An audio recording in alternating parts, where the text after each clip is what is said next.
déclaration donc, qui a été adoptée en 2018 par les Nations Unies sur les droits des paysans et des autres personnes travaillant en milieu rural est basée sur du droit international contraignant, les traités de protection des droits de l'homme, par exemple, qui reconnaissent le droit à l'alimentation et qui sont contraignants pour tous les États de l'Union européenne. Le traité de la FAO sur les ressources phytogénétiques dans l'alimentation et l'agriculture, la Convention sur la diversité biologique et ses protocoles, enfin tous ces traités-là qui sont contraignants pour l'Union européenne. Je vais prendre, parce que certains États disent, ou la Commission européenne pourrait dire, ah mais cette déclaration n'est pas contraignante, donc en fait on n'a aucune obligation de la mettre en œuvre. Okay. Mais en fait ce qui se passe, c'est que si on dit que le droit à l'alimentation qui est contraignant dans le cas du droit à l'alimentation des paysans et paysannes, ça comprend le droit aux semences paysannes, et bien dans ce cas, ça devient contraignant. Et je vous donne un exemple qui n'est pas lié au droit aux semences, mais au droit à la terre, qu'on a une décision du Comité des droits de l'homme des Nations Unies depuis maintenant 2 ans, qui dans une affaire, c'était une famille paysanne au Paraguay, dont la terre a été polluée, le mari est mort à cause de l'intoxication, et ensuite la terre n'était plus utilisable parce qu'elle était polluée par des pesticides du champ d'à côté. Ils sont allés jusqu'au Comité des droits de l'homme, et le Comité des droits de l'homme a conclu que c'était une violation du droit au domicile, et il a dit, en utilisant la déclaration, il a dit que le droit au domicile, qui est donc contraignant dans les traités pour tous les États de l'Union européenne, comprend le droit à la terre pour les paysans et paysannes. C'est ça que le comité a dit. Donc, à travers le droit au domicile, le droit à la terre est contraignant pour tous les États de l'Union européenne. Okay. Et on peut faire le même raisonnement sur la base du droit à l'alimentation pour parler du droit aux semences des paysans et paysannes. Ensuite, ce qui est important aussi de savoir, c'est qu'en droit international, les normes relatives aux droits humains, droits de l'homme, priment sur les autres instruments internationaux. Ça vient de la Charte des Nations Unies, okay, l'article 1.3 qui dit que l'un des principaux objectifs de la Charte, c'est la promotion et la protection des droits de l'homme. Et ensuite, l'article 103 de la Charte qui dit que dans le cas d'un conflit entre une norme de la Charte et une autre norme internationale, c'est les normes, les objectifs, les principes, les obligations de la Charte qui priment. Okay. Donc, cette obligation de promouvoir et de protéger les droits humains, elle prime sur les autres instruments internationaux, y compris les instruments de droit sur les droits de la propriété intellectuelle. Okay. C'est très important ça. Et ça, c'est un ajout important par rapport au traité sur les semences de la FAO, qui, lui, est sur le même plan, si vous voulez, que les accords de propriété intellectuelle. Mais quand on parle de protection des droits humains et d'instruments de protection des droits humains, là, en droit international, ça prime sur les autres instruments internationaux, y compris les droits de propriété intellectuelle. Ce qui est important, c'est que cette primauté a été, et là, je vais partager mon écran pour vous montrer la déclaration de l'ONU. Voilà, donc c'est ce texte qui a été adopté en 2018. La primauté de la Déclaration des droits des paysans, du droit à l'alimentation sur les autres instruments internationaux est présente dans plusieurs parties de la déclaration. Premièrement, l'article 2.4 qui dit que les États élaboreront, interpréteront, appliqueront les normes et accords internationaux pertinents auxquels ils ont souscrit d'une manière compatible avec leurs obligations relatives aux droits de l'homme applicables aux paysans et aux autres personnes travaillant en milieu rural. Ensuite, on a l'article 15.5. 15, c'est sur le droit à l'alimentation et le droit à la souveraineté alimentaire. Le 15.5 dit que les États établiront des mécanismes destinés à assurer la cohérence de leur politique agricole, économique, sociale et culturelle et relative au développement avec la réalisation des droits énoncés dans la déclaration. Donc, il faut que ces politiques au niveau national soient en accord avec les droits des paysans. Et le dernier, plus important pour nous, pour le sujet du droit aux semences, c'est l'article 19 sur le droit aux semences, qui prévoit dans son alinéa 8 que les États veilleront à ce que les politiques concernant les semences, les lois relatives à la protection des obtentions végétales et les autres lois concernant la propriété actuelle, les systèmes de certification et les lois sur la commercialisation des semences respectent et prennent en compte les droits, les besoins et les réalités des paysans et des autres personnes travaillant dans le monde rural. Donc c'est hyper précis, ça a été adopté par les États, ça a été adopté par l'Assemblée générale des Nations unies. Les États doivent veiller en sorte que toutes ces politiques, y compris les lois sur les commercialisations de semences, respectent, prennent en compte les droits des paysans. Okay, donc c'est hyper important pour nous. Ce n'est pas les droits humains qui doivent s'adapter à ces lois et politiques, c'est les lois et politiques qui doivent être en accord avec les droits humains. Et évidemment que ça vaut aussi pour les politiques au niveau et les lois au niveau européen. Je vais terminer ma présentation en présentant l'article 19 et les éléments principaux de l'article 19. Donc, l'article 19 de la déclaration, c'est l'article sur le droit aux semences. Donc, les paysans ont le droit aux semences, qui comprend le droit à la protection des savoirs traditionnels relatifs aux ressources phytogénétiques pour l'alimentation de l'agriculture, le droit de participer équitablement au partage des avantages découlant de l'utilisation des ressources phytogénétiques pour l'alimentation de l'agriculture, le droit de participer à la prise de décision sur les questions touchant la préservation et l'utilisation durable des ressources phytogénétiques pour l'alimentation de l'agriculture, le droit de conserver, d'utiliser, d'échanger et de vendre des semences de ferme ou du matériel de multiplication, le droit de perpétuer, de contrôler, de protéger et de développer les semences paysannes et les savoirs traditionnels. Okay. Puis après, il y a toute une série d'obligations pour les États. Okay. Les États doivent respecter, protéger, mettre en œuvre le droit aux semences, les différents éléments du droit. Les États doivent veiller à ce que les paysans disposent au moment le plus opportun pour les semis et à un prix abordable de semences de qualité en quantité suffisante. Les États reconnaîtront aux paysans le droit d'utiliser leurs propres semences ou d'autres semences locales de leur choix et de décider des cultures et espèces qu'ils souhaitent cultiver. Alinéa 6, très important, les États prendront des mesures appropriées pour appuyer les systèmes de semences paysannes et favoriser l'utilisation de semences paysannes et l'agrobiodiversité. Alors qu'on sait, en Europe et dans d'autres pays du monde, depuis 30, 40, 50 ans, les États appuient plutôt les semences commerciales, les systèmes de semences commerciales, et en Europe, à travers, par exemple, les catalogues. Donc là, il y a un engagement, une obligation d'aussi appuyer les systèmes de semences paysannes. C'est très important aussi dans le cadre de notre réforme, la réforme sur la commercialisation des semences. Et puis le dernier alinéa, c'est sur la recherche et le développement agricole qui doit intégrer les besoins des paysans et ceux-ci doivent participer activement à la définition des priorités et la conduite de la recherche et du développement. Et les États doivent accroître les investissements dans la recherche et développement sur les cultures et les semences orphelines correspondant aux besoins des paysans et des autres personnes travaillant dans les zones rurales. Voilà, donc c'est un texte qui est très complet, cet article 19. Il nous donne une vision, et toute la déclaration, une vision vraiment holistique des droits des paysans et paysannes, mais aussi en particulier des droits aux semences, qui est très utile dans cette réflexion sur la commercialisation des semences. Et, voilà. Et donc, je vous indique donc juste ces publications qu'on a mis dans le programme et que vous avez aussi donc, dans le document, sur le chat, j'ai mis le lien. Donc, publication résumée sur le droit aux semences en Europe qui existe en français, en anglais et aussi en espagnol. Et puis, donc, on a aussi cette publication qui n'est, elle, qu'en anglais, qui est un peu plus détaillée. Mais on a vraiment fait un effort là pour que ce résumé soit disponible dans les 3 langues. Je suis très heureux de participer avec vous à ce séminaire et à cette aventure qui est devant nous pendant 2 ans. Merci, Foulia. Merci, Christophe. Thank you, Christophe. Before I jump into my presentation, I'm sorry, I would like to ask, so there was a request in the chat to have a participant list, so I'm all for it. But if people that are here in this room today who do not want to be in that participant list, could you please send me a message so that I get your consent indirectly to actually be on that participant list. Thank you.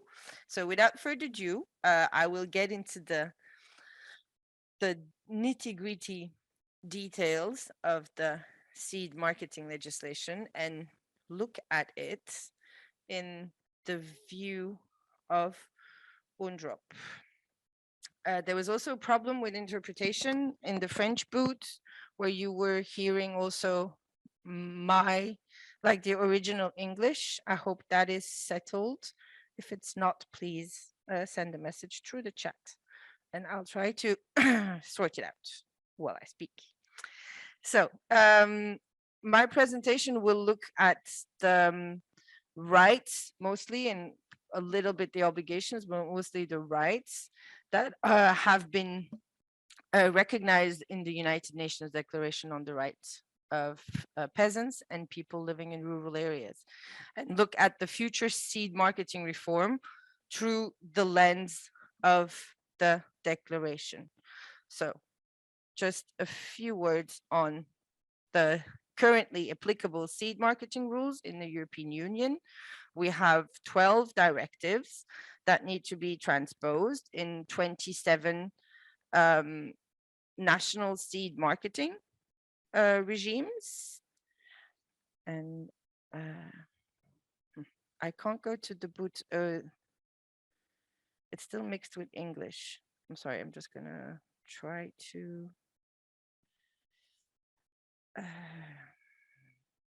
sort out the interpretation. I need to stop sharing. I'm sorry. Okay, so I'm going to the French boot. Je vais juste cliquer sur le canal français. Ok. Folia, est-ce que Je tu pense que m'entends? C'est c'est bon. Catherine. Oui, C'est Catherine qui parle. c'est bon. Voilà, je pense que j'ai géré l'histoire. C'est bon ou pas au niveau français? On voit rien, on Est-ce voit que- rien là. Tu n'as pas partagé ton écran. Non, non, mais c'est Ah, pas d'accord. l'écran. Sorry, C'est la. Est-ce que la traduction, l'interprétation? Ok. Good. We're good to go, right? I hope.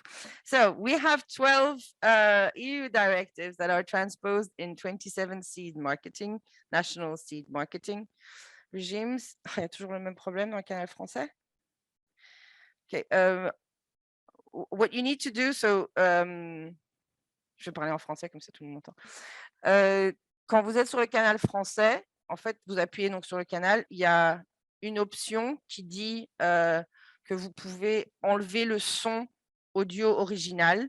Et donc, je vous invite à cliquer là-dessus parce que moi, quand je le fais en manière générale, normalement, tout le monde devrait avoir cette fonction, mais ça ne fonctionne pas. C'est vendredi pour Zoom. Et j'espère qu'on pourra régler le problème comme ça. Sinon, envoyez-moi un message sur le chat de nouveau. Okay.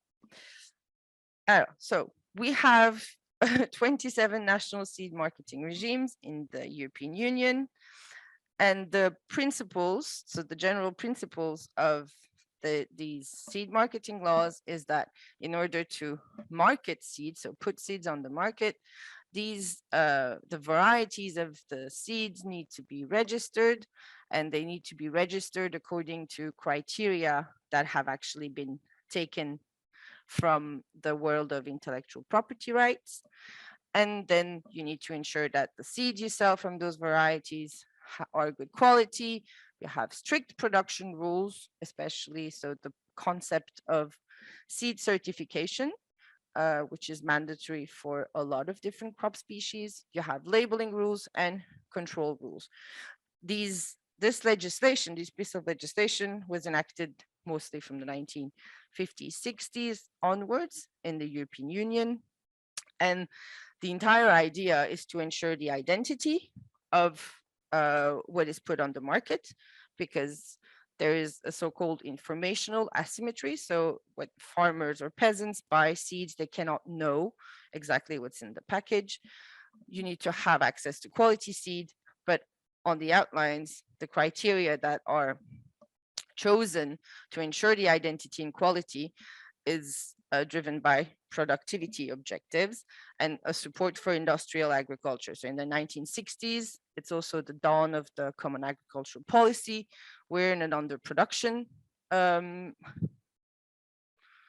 framework and landscape. So you really need to boost productivity. So when we talk about seed marketing legislation in the EU, that needs to be said. Okay, the legislation has changed and evolved over time, but still, at the end of it, even in 2021, peasant seed systems and the rights that have been recognized for peasants under the United Nations Declaration They are only in the derogations and in the exceptions to the rules, etc. So the main driving force remains productivity and industrial agriculture.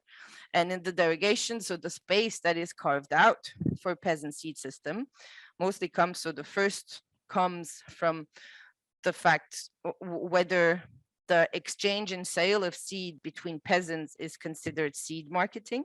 And you have very different approaches. So I told you that it's 27 different national seed marketing regimes, that because they need to be transposed, so the EU rules need to be transposed, and you have different takes on the notion of seed marketing across member states. So Denmark, for instance, is one of the most, I think, UNDROP compliant interpretation of the notion of seed marketing, which triggers the legislation.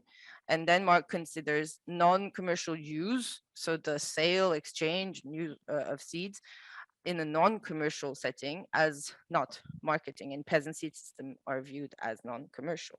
In Estonia, on the other hand, like the other side of the spectrum, all exchanges of seeds are viewed as marketing, even between gardeners, between two gardens, you know. So this is the same also for peasant seed system. All exchange of seed is viewed as marketing. So therefore, in order to be able to exchange the seed, the plant variety of the seed needs to be registered. This is also the take and the interpretation of the European Commission currently, which goes very far. And then second space that is carved a bit for peasant seed system as a derogation in the EU seed marketing rules is, you know, asking the question whether the marketing of locally adapted varieties for low input and also peasant agricultural production conditions, is it allowed? Okay, not just so breaking from the criteria coming from intellectual property rights, which is distinctiveness, uniformity, and stability, which you need to show in order to register your variety. You have exceptions that have been carved out, mostly starting from the 2000s, you know, in the format of conservation and amateur varieties. So you have conservation varieties that can be registered as an exception to the rule, but you need to show that the varieties, so risk genetic erosion, their regional limitations for the production and marketing of the seeds from these varieties. And you also have quantitative restrictions. So you need to, the market for conservation variety seeds cannot be too high. And then you have for vegetables, the category of amateur varieties, which is also an exception to the general rule of distinctiveness, uniformity, and stability, but with quantitative restrictions. Okay, so at the end of the day, what we're faced with is a body of law which gives a very little margin of action for peasant seed systems without any recognition of farmers' knowledge or their innovation or their practices, and face it, you know, peasants facing marketed varieties that do not correspond to the needs of their agricultural production system. Okay, so this needs to change, right? And it will change. There was an attempt to change it already in 2013, which didn't work out for various reasons, and we could have an entire webinar on this. But right now we would like to focus on what's happening and what's going to change. So in the near future, everything started back again in November 2019 with a request from the member states to have the Commission study options to reform the EU seed marketing legislation. And then in 2020, an external consultancy was nominated to do a study, so on these options, and carried out interviews with stakeholders and public authorities. However, the focus, I have to say, was mostly on amateur gardeners. It was absolutely not on peasant seed systems, you know, so as a let go, I need to say this. And then in April 2021, I mean, everything was delayed because of the COVID-19 pandemic, but we ended up with a Commission working document in April 2021, which decided and concluded that the legislation was not fit to fulfill the goals of the European Green Deal or the farm to fork strategy. And there was a need to facilitate the registration of different types of varieties, but also industrial varieties, and create a level playing field. So not have these 27 regimes that are very different. So you actually end up with forum shopping if you're a larger entity, or you're disadvantaged against your competitor if your country has a more restrictive approach. And then main driving force also of this reform is this adaptation to technological developments and innovation. Okay, there's no mention of peasants. They do mention, because we are in the framework of the European Green Deal, that the reform needs to support and uphold the conservation and sustainable use of biodiversity, which is indirectly linked to peasant seed systems, but you see that it's not the foundation of the entire reform, right? So in June 2021, the Commission published a so-called Inception impact assessment, which formalizes the options for the future reform, and which was open for a public consultation of 4 weeks. And right now we are in the middle of the preparatory work for the impact assessment. So again, this impact assessment is done by the same external contractor who has to look at socioeconomical impacts of any of the options that are put on the table, but also the human rights impacts. Okay. Generally, they don't do that much. You know, the human rights angle in the impact assessments, especially when you're talking about agriculture, is not present. So I think this is a great, actually, door for the UNDROP, the United Nations Declaration, to be used. And we need to make sure that the Commission actually bases and has this approach of human rights impact assessments in their work, which is, I think, far from given. And there's going to be a public consultation on this impact assessment from January next year to April 2022. The publication of the proposal is expected by December 2022, and that proposal will then go to the European Council and Parliament, which are the two co-legislators of the European Union. Okay, so what I will focus on is essentially what we know right now that is on the table. So the options for reform that were presented at the Inception Impact Assessment by the European Commission. So we have 4 options, option 0 being do nothing, but we for sure know that this is not going to happen. They're going to do something. That was clear from the Commission interventions at the Council and also at the Parliament. So we will either have option 1, option 2, or option 3. This one is just there to compare any action that they do, but they will propose something, that's for sure. So I won't analyze what it actually means in light of UNDROP. The first option is the bare minimum. So you align the legislation and simplify the structure of it. Option 2, you provide flexibility for operators and also non-professional users to adopt, harmonize with coherent sustainability, whatever that means. And option 3, full flexibility and harmonization with high user guarantees. So I'm going to look at all of these 3 options in light of the UNDROP provisions on the right to seeds. And the elements in green in the tables that you're going to see are policy changes which have the potential of supporting the implementation of UNDROP. Elements in red are identified as risks with regard to the implementation of UNDROP. And elements in black are neutral, uncertain. They can go either way. I mean, a lot of the things that were proposed by the European Commission are still uncertain, but in order to actually move things forward, we're going to try to identify some risks and potential benefits. So I will look at the UNDROP provisions, so the different rights that were presented by Christophe. So the right to participate in decision making, the rights to the protection of traditional knowledge, innovation and practices, and also participate in the sharing of benefits arising from the use of their own seeds, the right to maintain, control, and develop their own seeds, the right to save, use, exchange, and sell their own seeds, and the right to have access to locally adapted seeds of their choice. Okay.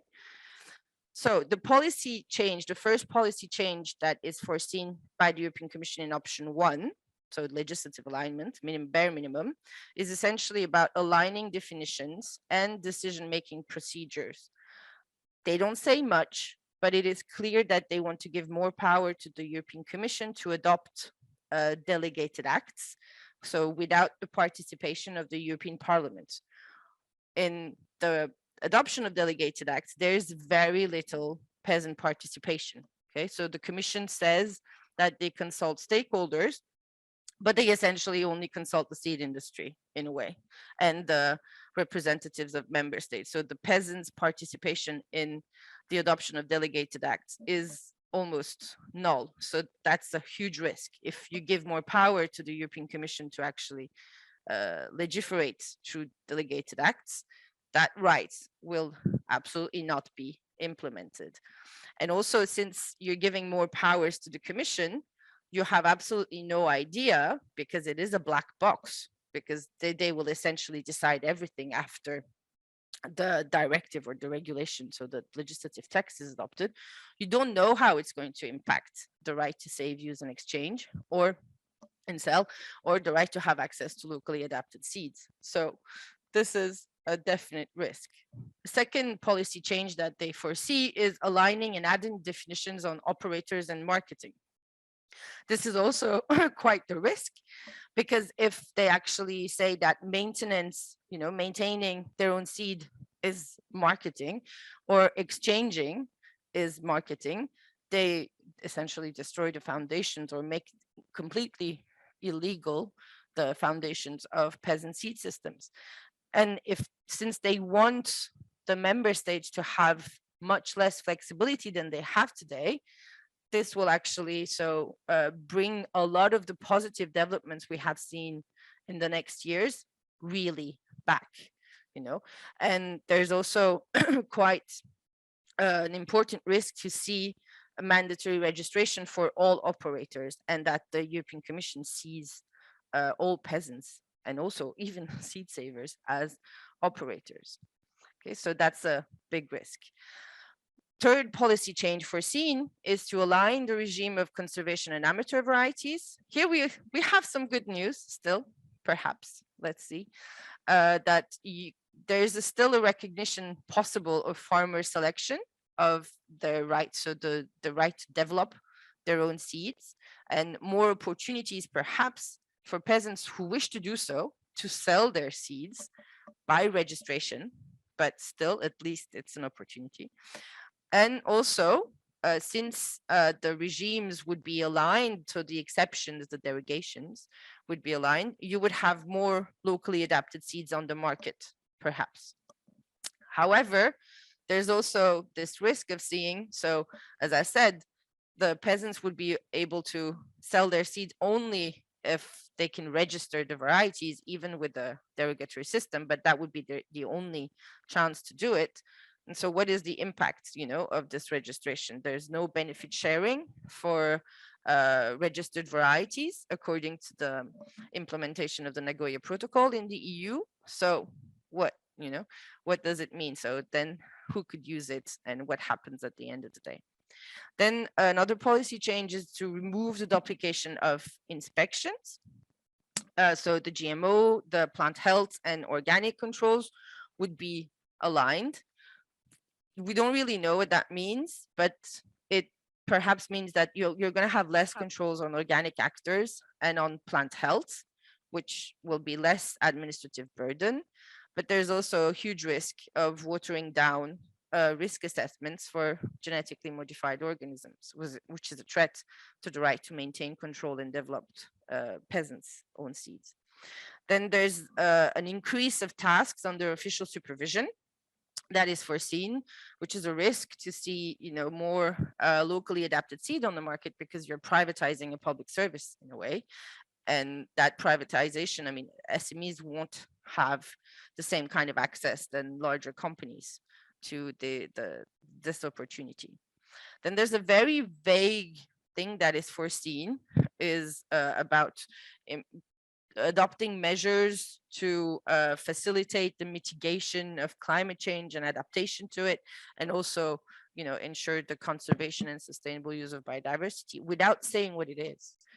So it could be a positive thing because for once you support and reward the sustainable use of biodiversity, but it can also mean, because when you look at the entire political context, it could also mean that they want to water down the risk assessment of genetically modified organisms by saying, that certain products obtained with these new genetic engineering techniques like cisgenesis or targeted mutagenesis, well, they actually help us in the fight of climate change. So they should find an easier way into the market.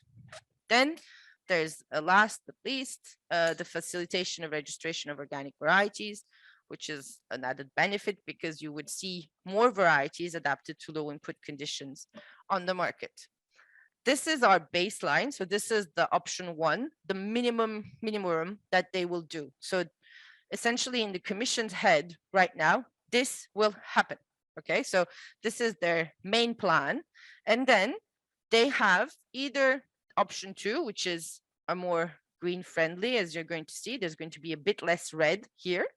So a bit less risks, or you have option 3, which will be completely red, as you will see. So option 2, they actually, for the first time, say that they want to have this ad hoc framework for exchange in kind of seeds between farmers that are members of an association.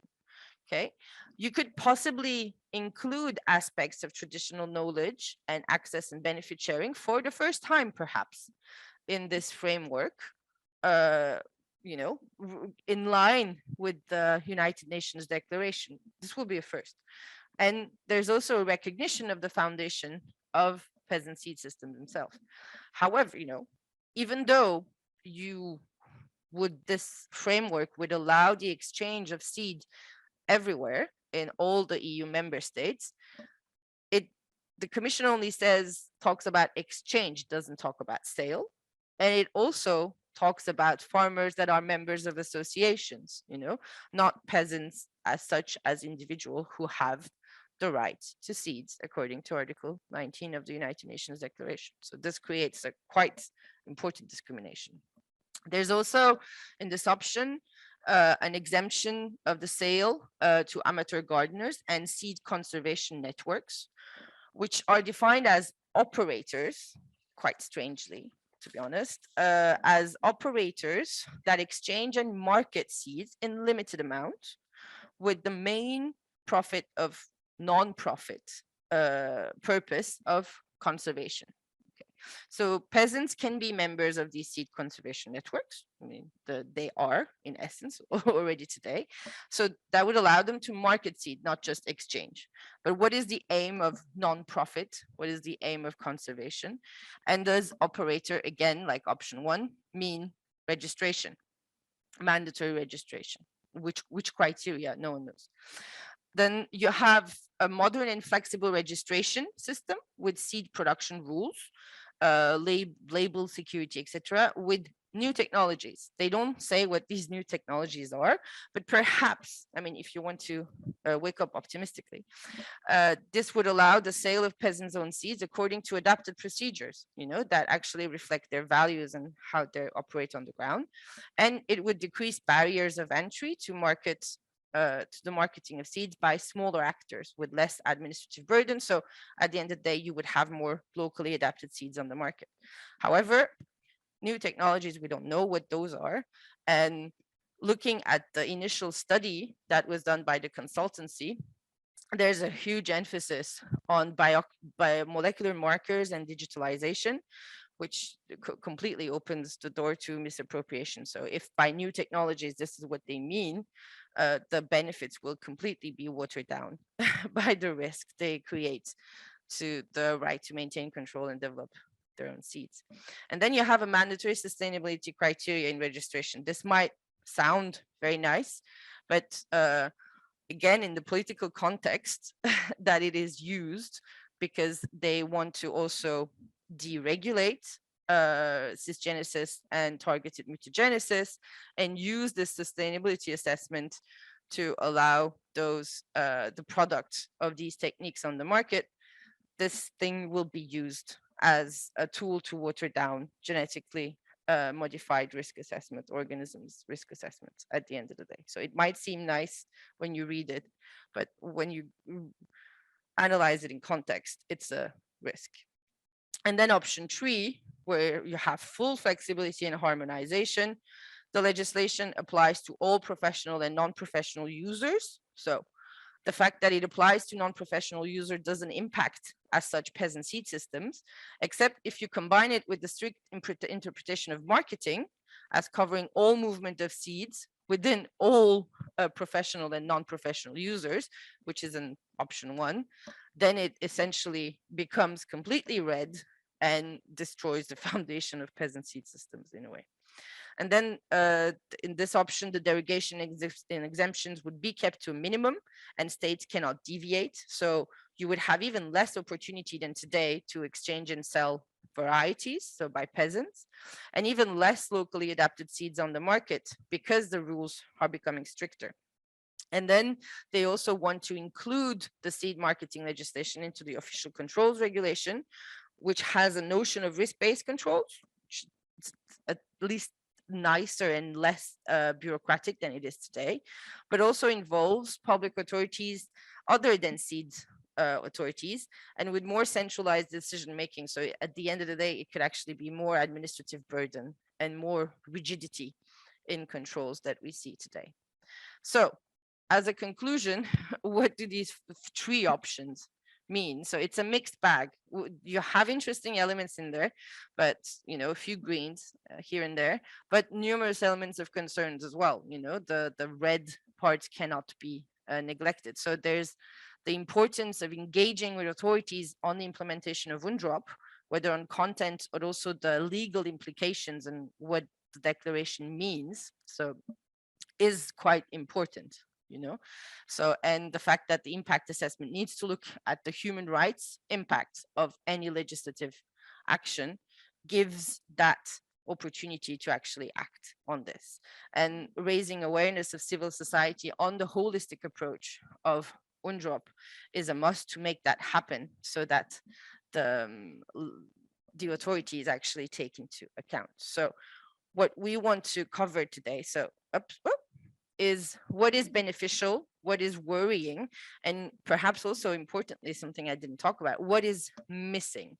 And that is why we have essentially 3 people who are going to react to my analysis and also everything that's happening in the political arena. And with that, I have spoken way too much. Christophe, can you or give the floor to Guy, or do you want me to do it? Okay. Then my first reaction will be by Guy Kassler, the one and only. So who has as a peasant involved with the European coordination via Campesina, and has been following all of these developments, whether the seed marketing legislation or any policy that impacts seeds, for a very long time. It is a pleasure to have you with us. Guy, tu m'entends? Tu es toujours là?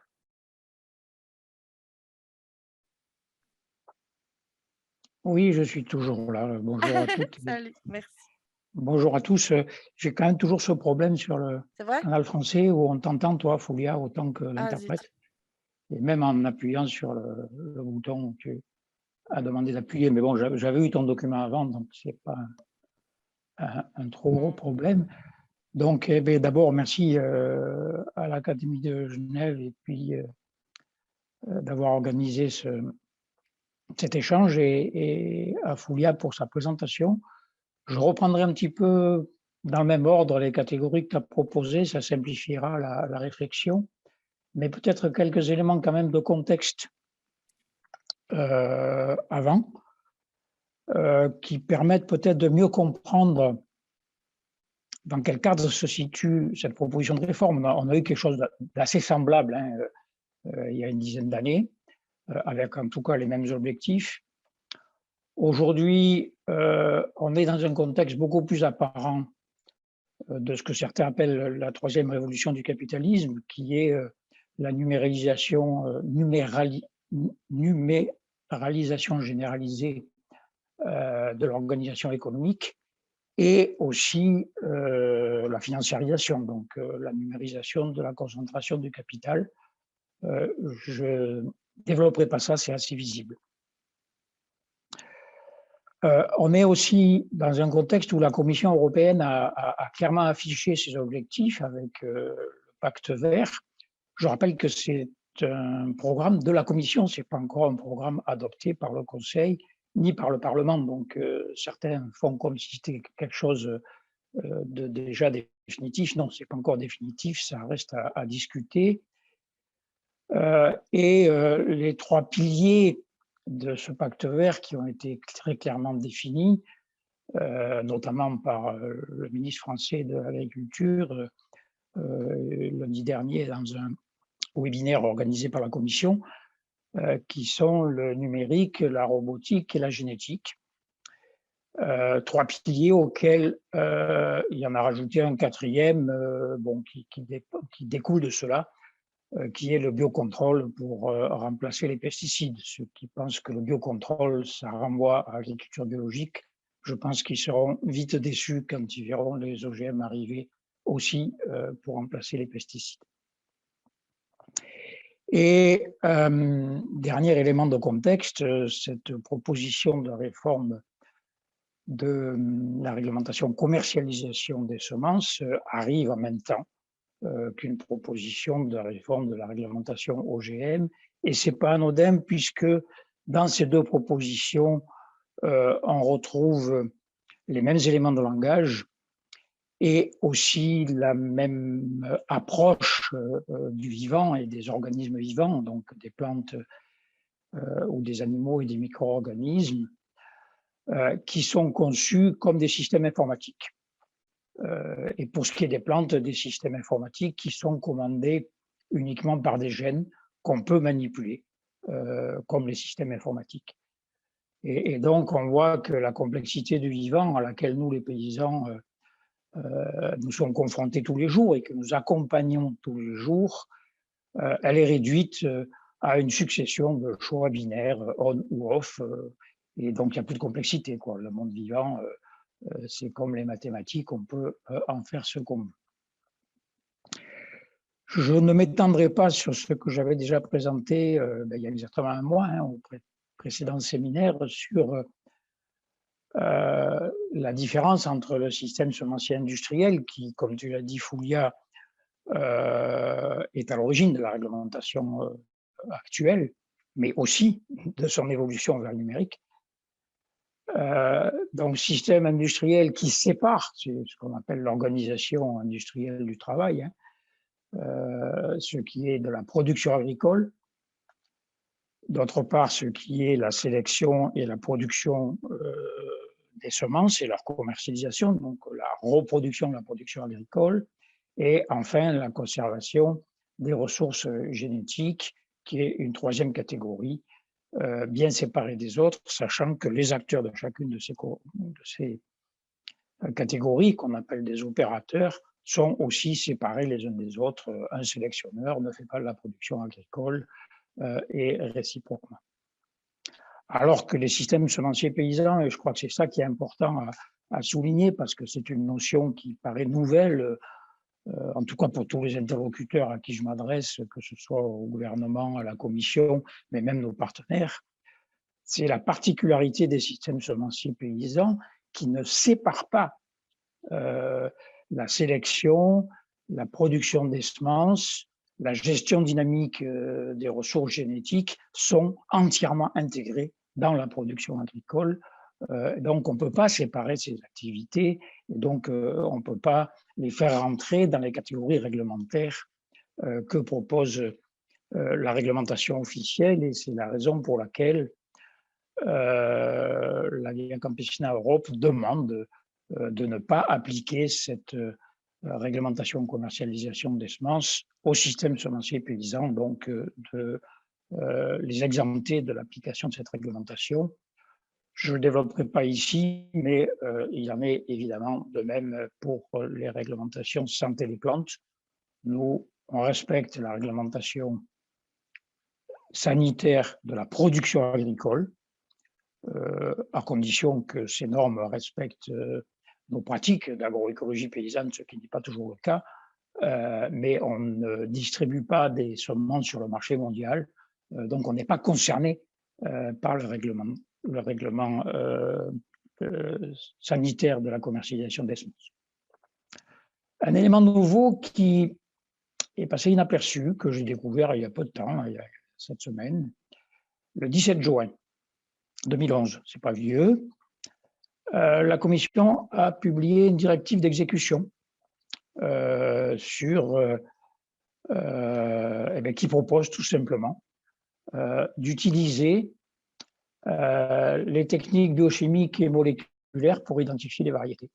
Donc c'est une technique d'exécution qui propose de modifier toutes les directives semences actuelles. Donc en fait, il nous pose ça comme une question. Tout à l'heure, tu te demandais, Foulia, on ne sait pas ce que c'est, les nouvelles techniques, elles sont là. Hein. Alors, je vous rappelle quand même que les marqueurs moléculaires, c'est un outil très pratique pour identifier des gènes ou des informations génétiques qui sont brevetées dans nos semences. Et je vous rappelle ce que j'avais dit la dernière fois, que leur brevet, soi-disant à partir de nouvelles techniques, la portée d'un brevet sur une information génétique, ça peut s'étendre aussi à nos semences, ou aux semences sélectionnées de manière traditionnelle par d'autres semenciers.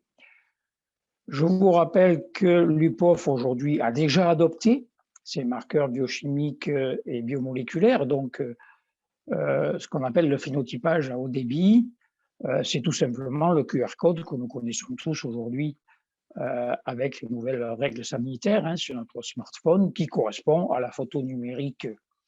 Alors pour nous, c'est notre photo numérique, on l'a dans le passeport. Et pour les variétés, ça sera la photo numérique des variétés. Et je vous avais parlé la dernière fois aussi que ces QR codes étaient déjà utilisés pour identifier avec des photos satellites, pas simplement l'emplacement des champs, mais chacune des variétés qui est cultivée dedans, ce qui est un outil très utile pour interdire des variétés qui seraient considérées comme non durables, et je revenais tout à l'heure sur la durabilité, et aussi pour poursuivre les agriculteurs qui se permettraient de reproduire leurs semences de ferme issues de variétés soit brevetées, soit protégées par droit d'obtention végétale. Donc, les deux premières catégories que tu as soulignées, alignement et ajout de définition.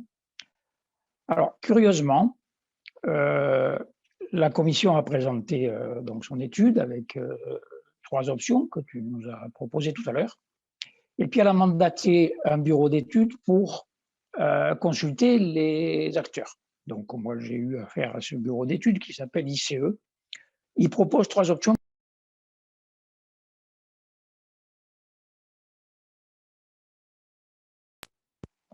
Il y avait quelqu'un qui cherchait à m'appeler. Il ne reprend pas les mêmes options que la Commission, et notamment ont disparu les 2 propositions d'exclure de la réglementation de semences à la fois les échanges entre agriculteurs et les réseaux de conservation. Donc, voilà, il y a quand même déjà une évolution. Ça ne veut pas dire qu'il y a une position de la Commission, mais enfin bon, ne soyons pas naïfs. Et deuxième chose aussi, il propose de supprimer la définition actuelle de la commercialisation, qui quand même nous permettait, avec sa limitation à tout échange en vue d'une exploitation commerciale, mais ma foi, de continuer à échanger nos semences entre paysans, entre jardiniers amateurs, voire de commercialiser des semences pour des amateurs. Et il propose de reprendre la définition de la mise en marché qui est, pour ceux qui prennent des notes, dans le règlement 178-2002, qui est sur les principes généraux de la chaîne alimentaire. Règlement qui est déjà ouvert à une réforme qu'a ouvert la DG Agri de la Commission européenne, notamment pour l'étiquetage de toute la chaîne alimentaire, donc aussi les aliments, les boîtes de conserve, autant que les semences, avec des critères de durabilité. Et donc, je vais tout de suite quand même expliquer ce qu'ils entendent par durabilité, puisque la Commission européenne nous l'a réexpliqué lundi dernier au séminaire sur la réforme OGM. En fait, ils vont plus parler d'informations sur les techniques de sélection, donc ils vont plus parler d'étiquetage OGM, ils vont parler est-ce qu'il y a une durabilité environnementale, sanitaire. Bon, je vous donnerai 2 exemples, parce qu'on a déjà vécu ça en France depuis 10 ans, avec un critère environnemental rajouté aux valeurs agronomiques et technologiques d'évaluation des variétés pour le catalogue. Eh bien, une variété BT, donc qui produit un insecticide, est évidemment beaucoup plus durable qu'une variété paysanne qui, elle, est sensible au même insecte. Bon, alors, durable à long terme, on a déjà vu que les BT, ça se casse la gueule, parce que les insectes, quand il n'y a qu'un seul gène à contourner, ils ne sont pas de difficulté à faire ça rapidement. Mais nos variétés à nous, qui sont peut-être sensibles à un insecte, dans nos systèmes agraires, dans nos systèmes paysans, elles sont tout à fait résistantes parce qu'on fait des rotations, on fait des cultures associées, on utilise des préparations naturelles peu préoccupantes, et donc elles ne posent aucun problème. Et je vous donnerai un deuxième exemple. Je pense que c'est important quand même de se méfier de ce critère de durabilité. La durabilité du blé. Oui, les variétés naines à haut rendement, ben c'est durable parce que le rendement est meilleur, il faut nourrir la population, elle augmente, on va manquer de surface et des problèmes de réchauffement climatique. Donc, on va sélectionner ces variétés à haut rendement. Et nos variétés paysannes à nous, elles ne sont pas durables. D'abord, elles ont des pailles très hautes, elles versent. Donc, il faut les cultiver différemment. Et ensuite, elles ont des rendements un peu inférieurs et elles ont surtout un taux de gluten bien inférieur. Mais le taux de gluten, c'est intéressant pour l'industrie pour faire du pain, parce que ça fait du caoutchouc au lieu de faire du pain. Alors que les taux de gluten faibles des variétés paysannes, au contraire, ce sont ces variétés qui font des pains qui ne posent pas de problèmes sanitaires pour ceux qui ont des problèmes avec le gluten. Et aujourd'hui, on voit que les allergies au gluten se développent. Donc, méfiez-vous de ce critère de durabilité. Alors après, amateurs et réseaux de conservation, ce qui est proposé, c'est d'exempter la commercialisation de quantités limitées à des fins lucratives, à des fins non lucratives, et d'intégrer ça dans l'exemption des réseaux de conservation. En ce qui concerne la Via Campesina, on est évidemment très favorable à ces 2 exceptions. Je signale quand même que c'est une régression par rapport à la définition actuelle de la commercialisation, puisqu'il n'y a pas de quantité limitée. Du côté de la Via Campesina, la quantité limitée ne nous gêne pas, mais je pense que c'est au réseau de conservation à définir, et j'y reviendrai tout à l'heure, leurs règles et les règles qui doivent s'appliquer à eux. Le point suivant que tu développes, c'est la suppression des doubles emplois pour les inspections. Inspection et contrôle, ce n'est pas la même chose. Hein. Je crois que tu as fait peut-être une petite confusion. Alors là, moi, je prends encore un exemple pour vous dire que c'est extrêmement dangereux pour nous. Ben, pendant longtemps, les paysans, ils échangeaient des semences entre eux, ce n'était pas autorisé. Dans certains pays, ce n'est pas autorisé. 2 paysans en agriculture biologique qui échangent leurs semences, les semences sont biologiques. elles sont conformes au règlement biologique. Mais si il faut tout mettre dans la même inspection, c'est le même inspecteur qui contrôle aussi qu'on respecte le catalogue, et donc l'interdiction d'échanger des semences, et donc les paysans bio qui échangent leurs semences ne pourront plus les échanger. Donc c'est ça qui est derrière. Donc moi, le contrôle bio, c'est moi qui le paye, c'est pas l'État. Donc je vois pas pourquoi je payerais pour qu'on m'interdise d'échanger des semences avec mes voisins, et je suis très réticent. De la même manière que l'intégration du règlement contrôle dans la réglementation commercialisation des semences, le règlement contrôle, c'est quoi? C'est la généralisation des autocontrôles sous contrôle officiel. Dit comme ça, oui, c'est très clean, c'est sexy, on sera moins emmerdé passez-moi l'expression, on sera moins embêté par des contrôleurs. En fait, regardons ce que ça veut dire concrètement. Ça veut dire qu'on doit chacun établir un plan de maîtrise des risques, que ce soit les risques concernant la pureté variétale ou les risques concernant les questions sanitaires, plan de maîtrise des risques qui sont assez complexes et que beaucoup de paysans ne peuvent pas mettre en place. Nous, on produit nos semences dans des parcelles qui sont les mêmes que celles dans lesquelles on cultive pour vendre la récolte.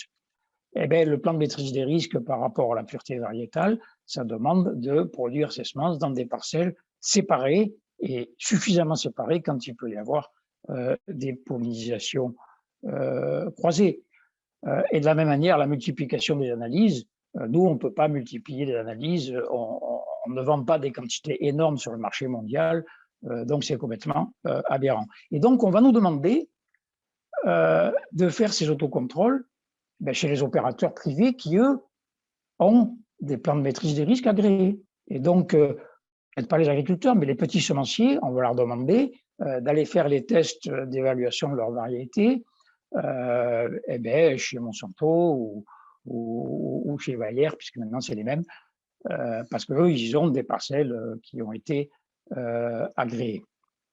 Donc, je rajouterai peut-être très rapidement l'exemple de Spanghero, qui chez nous a été une très grosse entreprise, qui faisait des autocontrôles sous contrôle officiel et qui pendant 10 ans a vendu des lasagnes au bœuf avec de la viande de cheval à l'époque où la Roumanie est entrée dans le marché commun et où les paysans, on leur a demandé de remplacer leurs chevaux pour travailler par des tracteurs, et donc ça a coûté beaucoup moins cher de mettre de la viande de cheval. Ces autocontrôles étaient clean. Comme il n'y avait pas, depuis 10 ans, il n'y avait pas eu de contrôle sur site dans ces entreprises de contrôle officiel. Donc pendant 10 ans, il a pu frauder. Et l'amende qu'il a payée est bien inférieure au bénéfice qu'il a fait. Donc en fait, ces autocontrôles sous contrôle officiel, c'est aussi un outil qui favorise la fraude chez les gros opérateurs. Après, tu soulignes des objectifs climat et biodiversité. Mais je ne reviendrai pas sur ce que j'ai dit sur le Green Deal et l'étiquetage de la durabilité ou l'évaluation de la durabilité. Nos variétés seront considérées comme non durables, y compris pour la protection de la biodiversité, puisqu'elles ne sont pas identifiables. Eux, ils conservent la biodiversité. Nous, on fait de la gestion dynamique de la diversité. Dans la loi française, on a fait reconnaître la reconnaissance donc, de la gestion dynamique à la ferme. Mais sinon, quand vous voulez rentrer dans les réglementations sur la conservation de ce qu'ils appellent les ressources phytogénétiques, donc de la biodiversité, il vous faut identifier chaque ressource et puis elle ne doit pas changer et vous êtes contrôlé pour chacun des échanges. Donc voilà, attention aussi à ces objectifs qui sont sexy, mais quand on les regarde concrètement, c'est pas pareil. Sur les variétés bio, évidemment, on est tout à fait d'accord, et aussi sur le matériel hétérogène, à une condition, c'est qu'il n'y ait pas d'OGM non déclaré dedans, et surtout qu'il n'y ait pas de brevet sur les informations génétiques qui sont contenues dans ce matériel hétérogène. C'est peut-être pas une ouverture pour les paysans parce que nous, on ne respecte pas les règlements contrôle dont j'ai parlé tout à l'heure. Or, si on veut commercialiser du matériel hétérogène, il faut respecter le règlement contrôle. Alors, pour les échanges entre agriculteurs, évidemment, on est favorable. Alors, pour nous, concerne aussi la vente dans les quantités qu'on échange entre agriculteurs, c'est-à-dire ce n'est pas des quantités pour le marché mondial, c'est des quantités qui correspondent aux besoins d'une exploitation, puisque la Commission a quand même entendu ce qu'on lui a dit, elle a marqué échange de biens et de services. Bon, ben moi je suis maraîcher, je ne peux pas multiplier toutes mes variétés parce qu'il faut que j'isole, c'est compliqué, j'ai beaucoup de variétés. On s'organise collectivement et les uns font telle espèce, un autre fera telle autre espèce, on échange des services. Et dans la loi française, on a fait écrire échange de semences à titre gratuit ou contre rémunération des frais. Et la Commission m'a demandé que je lui envoie ce texte de loi. Donc, je pense que pour nous, ça irait très bien. Par contre, on n'est pas d'accord qu'il y ait une obligation d'adhésion formelle à une organisation qui sera une fois de plus contrôlée, on ne sait pas par qui, ni, méfiez-vous, la Commission nous propose de faire ça qu'au niveau local. Non, moi je lui ai expliqué que si les tomates n'étaient pas arrivées d'Amérique du Sud, on n'en mangerait pas et les paysans n'en cultiveraient pas. Sur les réseaux de conservation, la seule chose que je dirais, c'est que pour nous, dans les réseaux de conservation, il y a des agriculteurs qui conservent et qui font plutôt de la gestion dynamique dans le cadre de leur production agricole. Et que donc, eux, il faut qu'ils bénéficient du régime des échanges entre agriculteurs. Et puis, dans les réseaux de conservation, il y a aussi, et heureusement qu'ils existent, parce que nous, les agriculteurs, on est souvent leurs premiers clients, des multiplicateurs de semences pour les vendre sur le marché global, voire pour les vendre à des revendeurs.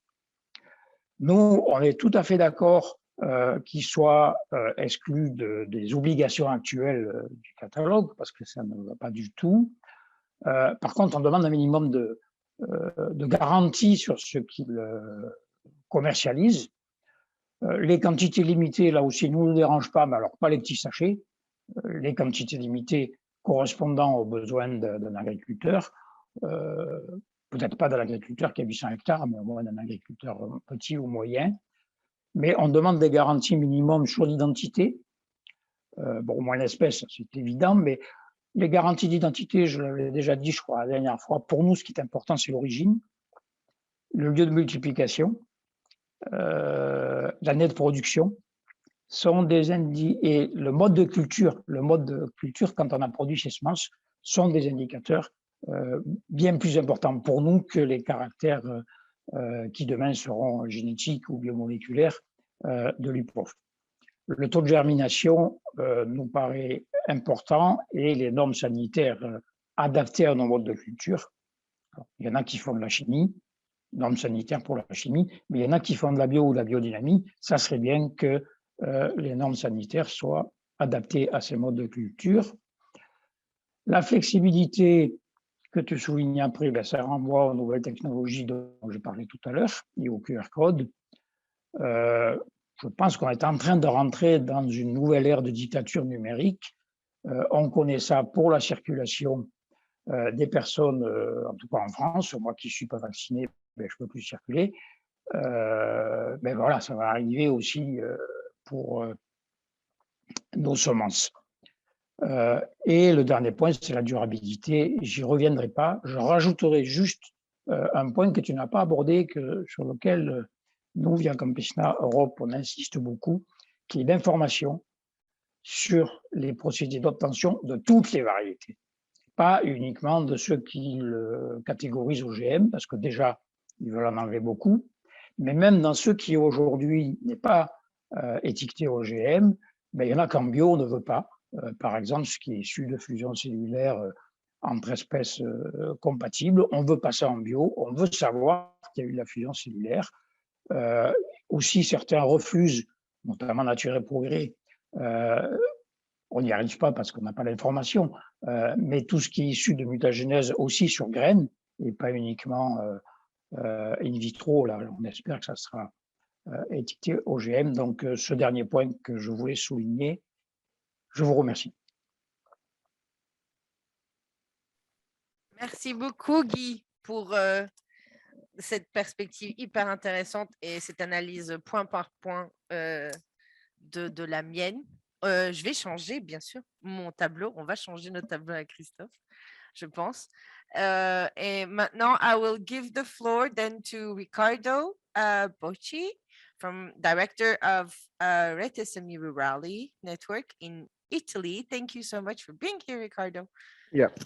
Thank you very much, Fulya and Christophe, for inviting me to your webinar. And I will try to summarize some points issued from your presentation, also with regard to the negotiation of this new seed reform. So first point, I think that we can agree that at the moment, regarding the options that we have on the table, option 2 is the most suitable to our activities, and so the preferred one.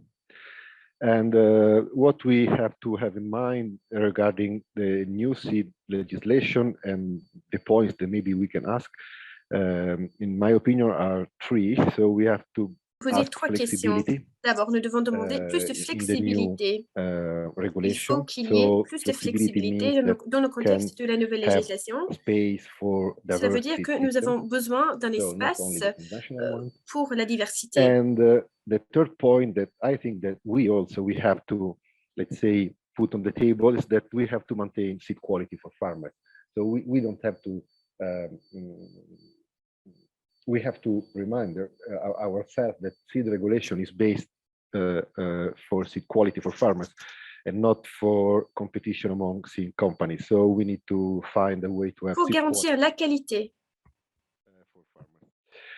And the other point that we have to, let's say, to have in mind Qualité, that et non pas pour protéger les intérêts industriels. And in your table, Fulya, I've seen many points that are related. J'ai entendu beaucoup de commentaires they are related to IPRs, innovation, sur l'innovation, sur les droits de propriété intellectuelle, sur les normes sanitaires, sur la politique agricole commune, etc. So we have to have in mind that there are different Donc, nous devons garder cela. That can have an impact on UNDROP.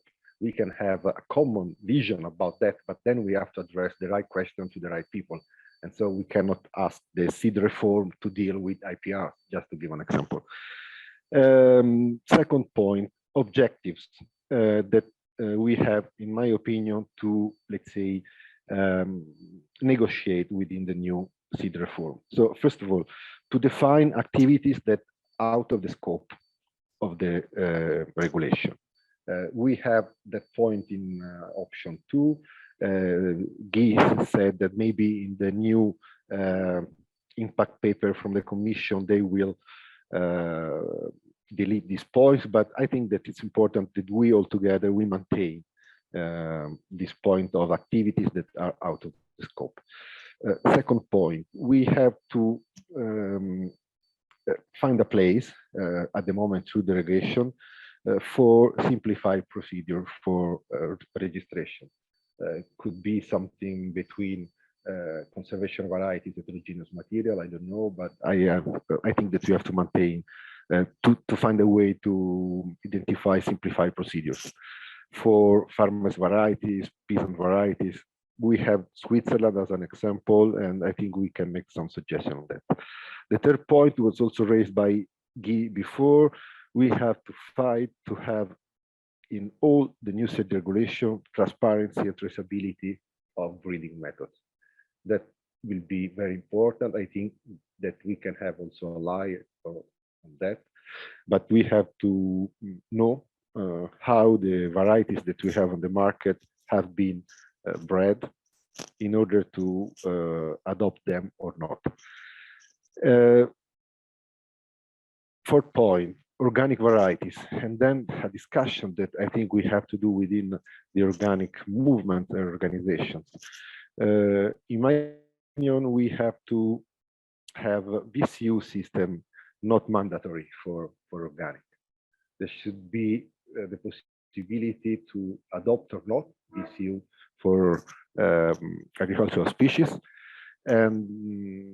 but it's something that we have to discuss. So I mean, even within the organic movement, I think that there are different opinions on that.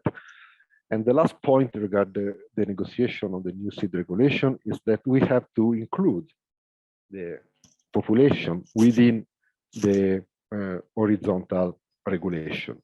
I remind to you that we did at the European level the temporary experiment on population that ended this year.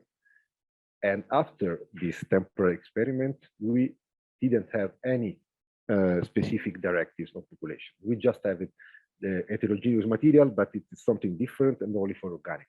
So I think that in new seed regulation, there should be a space for population using the outcomes of the temporary experiment. So third point, questions. Reading the policy brief of Geneva Academy and also your table, I have some questions that maybe we can discuss today or in the coming webinars or meetings.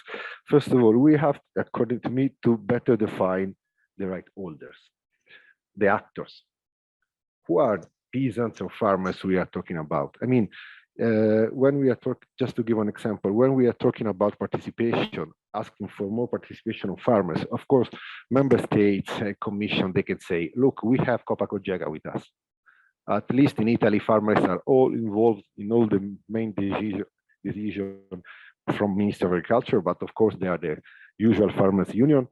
So we have to define the holders of the rights, I think, much better. And then second point, we have to define the varieties we are using.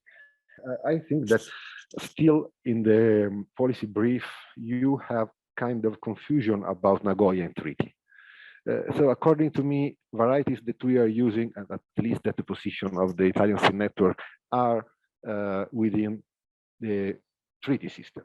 So we are not using or adopting Nagoya for our varieties. It means that we cannot ask benefit sharing or peak MAT for using our varieties from other, let's say, systems or users, because we consider our varieties within the treaty. A third point that is related to Nagoya and the treaty, it's about benefit sharing. I think that we have to be to have a discussion about what kind of benefit sharing we would like to have in Europe. I mean, for me, it's not a matter of money. It's not a matter of asking money for using our varieties, but asking for policies. And the other part that is not really mentioned in the Geneva Academy is about access. Because in my experience, we need access to public gene banks in order to diversify our agriculture. So access could be a part of non-monetary measure of benefit sharing for farmers and seed networks and so on.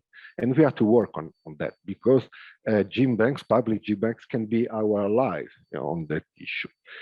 And then after the question, I would like to raise some points for the future that for me are really relevant and that are included in the UNDROP.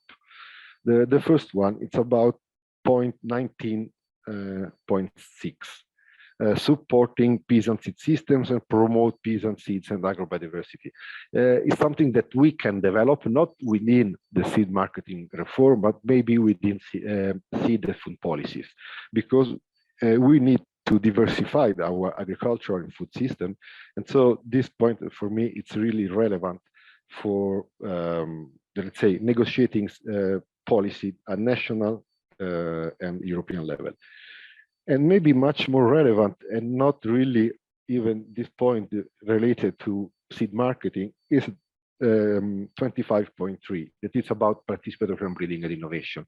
So we have to find a way to create incentive to promote our innovation. So the system that we have now in place, IPRs, UPOV, and patents, they are protecting and promoting conventional innovation.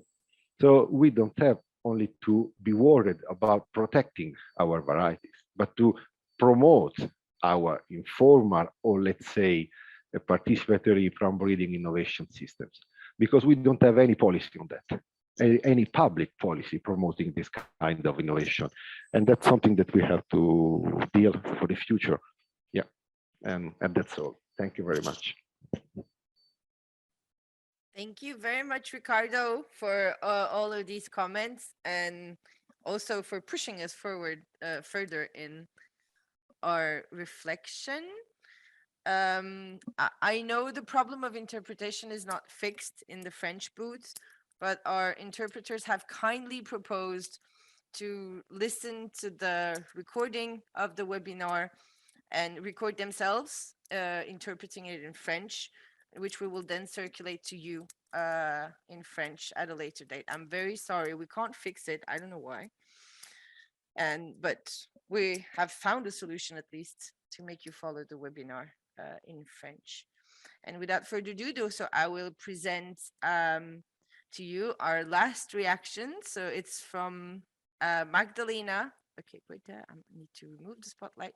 Prieler from Arconoa, the Seed Savers Association based in Austria and active in Central Europe. Magdalena, the floor is yours. Thank you for being here. Thanks a lot, Julia, and thanks for the invite to this important event today. Also, thank you for everyone for the important contributions that have been said already. I want to add just some few very little points from our perspective, from Arconoa's perspective as a Seed Savers organization, what we find is important. I will share the screen quickly. So for implementing UNDROP and for this reform of the seed marketing legislation in general, we think that there are some guiding principles important. What we can only accept the reform that really actively supports greater diversity and farmers' rights and at least has no detrimental effects. We know that the EU organic regulation, all the gains of it, they cannot be lost, but they should really pave the way forward for the seed marketing legislation. And we think it's very important that the process of this reform must ensure the participation of all types of stakeholders, including peasants, including seed savers organizations, and also that the legislative proposal coming out should be consolidated in a way that everyone can understand the proposal and can effectively work on it. And we think it's very important that democratic oversight remains, so that any new delegated powers to the Commission, Julia already talked about it, they can only be limited to purely technical points and cannot be further reaching. More specifically, we think it's important to really talk about the scope of the legislation. That's maybe one of the most crucial points for us. So we think it's important that the sale for amateur gardeners is out of the scope, that seed conservation networks, which of course include seed savers, hobby gardeners, and farmers, are out of the scope of this legislation. We also think what is currently the case in Austria, but not the case in many other countries, that sales and exchange of non-registered varieties in limited amount need to be out of the scope of the legislation for the aim of conserving plant genetic resources. And we also support that peasant seed systems should be out of the scope, and there should be a normal framework for peasant seed systems that really guarantees the right under UNDROP, and also for peasants that there should be, to be available to participate in that, there should be no obligation to be part of a network, but that should be really available to all peasants. For all exemptions, we really must insist that the most generous national provisions get streamlined, except if there's any robust detrimental effects. If not, that really has to be streamlined for all countries. And that also leads us already to the second very important point for us. We think it's very crucial to really grant equal market access for diversity varieties. So we think it would be good to have one lighter regime replacing conservation and amateur varieties with this one easy access regime for all species, for traditionally and locally adopted varieties and populations. And we think as for the organic heterogeneous material, there should be a notification only, and this should be based on a description. Of course, for these varieties, there should be no DOS and VCU criteria and no mandatory seed lot certification. And we also do not need any production limits or any restrictions to region of origin for that. We think it's really time for diversity varieties to get equal market access and not to be defined to small niches anymore. For the digitalizations, for variety registration, we think that it must be optional and there should be no negative consequences if it is not used, and if this cannot be secured, then it cannot be an option. So I just wanted to give this very few points, and I'm looking forward to a more in-depth discussion with all of you. Thank you so much. Christophe, would you like to, do you want to react a little bit shortly to what has been said perhaps? And then we open the floor for the Q&A so that we get a bit more participation. Ok, merci beaucoup. Oui, non, sur la définition des ayants droit, donc on a l'article 1 de la Déclaration sur les droits des paysans qui est très clair sur le fait que c'est l'agriculture à petite échelle et familiale qui a un rapport de dépendance avec la terre. Voilà, c'est ça qui, et puis après, qui peut être impliqué dans différentes activités. On a ce débat partout sur qui représente qui, et c'est vrai que vu que la déclaration est le produit finalement du travail depuis 20 ans de la Via Campesina, c'est la Via Campesina qui pousse dans les différents États pour la promotion de cette déclaration, pour sa mise en œuvre. Et donc on a en fait, c'est vrai, enfin, c'est eux qu'on met souvent, qu'on met le plus en avant, quoi. Chez nous, en Suisse, c'est unitaire, par exemple. Ce sera la Confédération paysanne en France, etc., etc. Et donc, la question est dans quelle mesure les autres organisations et les autres paysans et paysannes sont couverts par la déclaration. Il y a, en tout cas en Suisse, où l'agriculture est très largement familiale, il y a beaucoup d'organisations, enfin, il y a beaucoup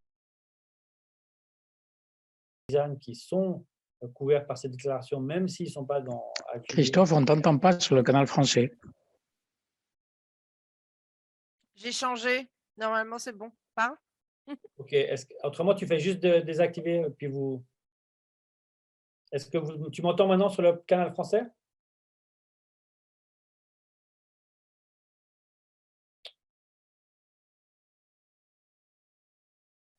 Vas-y, essaye. Il faudrait désactiver l'interprétation. Oui, ça marche maintenant? OK. Bon, donc je disais que sur cette définition de paysans et paysannes, on a l'article 1 de la déclaration, donc qui définit, c'est à petite échelle, c'est famille paysanne. Non, ça marche toujours pas. Hein. Il faut que tu désactives l'interprétation. Ça va? Tu m'entends là?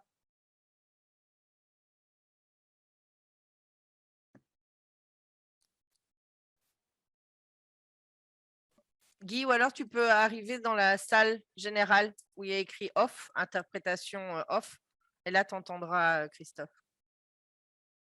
C'est où la salle générale? C'est off. Comment on va dans la salle générale? Quand tu appuies sur off tout en haut. Donc il ne faut pas que ce soit ni anglais ni français. Ah. Ça va Guy? Tu nous entends?